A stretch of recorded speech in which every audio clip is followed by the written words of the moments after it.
Seorang nakes di Jember mendapatkan penganiayaan menjadi headline news kita di hari ini. Seorang perawat puskesmas di Jember, Jawa Timur mengalami tindak penganiayaan keluarga pasien.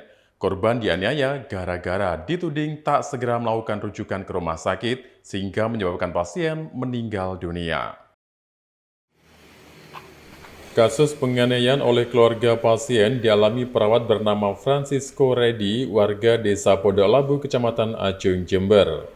Penganiayaan terjadi pada Jumat malam 18 Oktober 2022 saat dia mendapat shift malam di Puskesmas Ajung. Korban dipukuli di bagian dada dan ditendang rusuknya hingga memar oleh salah satu keluarga pasien yang menudingnya lamban dalam memberikan penanganan medis. Karena sadar masih dalam melaksanakan tugas dinasnya, korban memilih tidak meladeni serangan pelaku dan selanjutnya korban pun memilih melaporkan kasus penganiayaan tersebut ke polisi. Kasus ini berawal saat seorang pasien anak berusia 8 tahun datang dalam kondisi sudah tak sadarkan diri ke Puskesmas Ajung.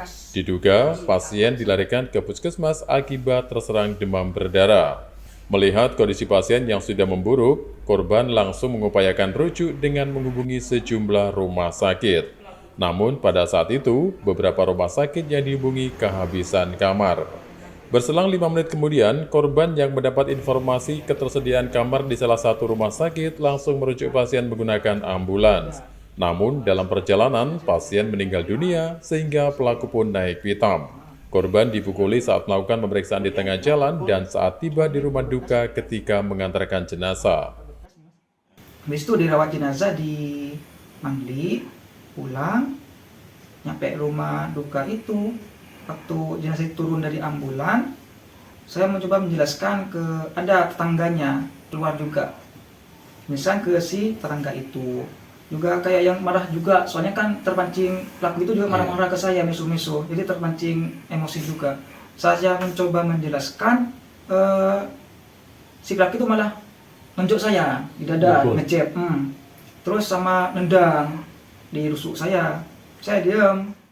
Berbekal bukti visum dan pakaian alat pelindung diri atau APD, di mana terdapat jejak kaki pelaku saat menendang rusuknya, dan kasus ini kini pun masih ditangani aparat Polres Jember. Namun hingga kini polisi masih belum bisa mengambil keterangan korban karena kondisinya masih shock. Yang bersangkutan dari perawat atau korban Puskesmas Ajung sudah melapor di Polsek Ajung. Jadi untuk kronologis ceritanya sendiri bahwa keluarga korban atau keluarga pasien merasa tidak terima karena dianggap penanganan dari pihak Puskesmas kurang cepat, sehingga salah satu anggota keluarganya meninggal dunia di Puskesmas Mangli. Untuk sementara sudah kita terbitkan laporan polisi, kita masih menunggu hasil visum. Hari ini kita akan lakukan pemeriksaan kepada korban karena kemarin korban masih belum bisa diambil keterangannya. Dari Jember, Jawa Timur, Hisam Nugroho, Nasional TV melaporkan.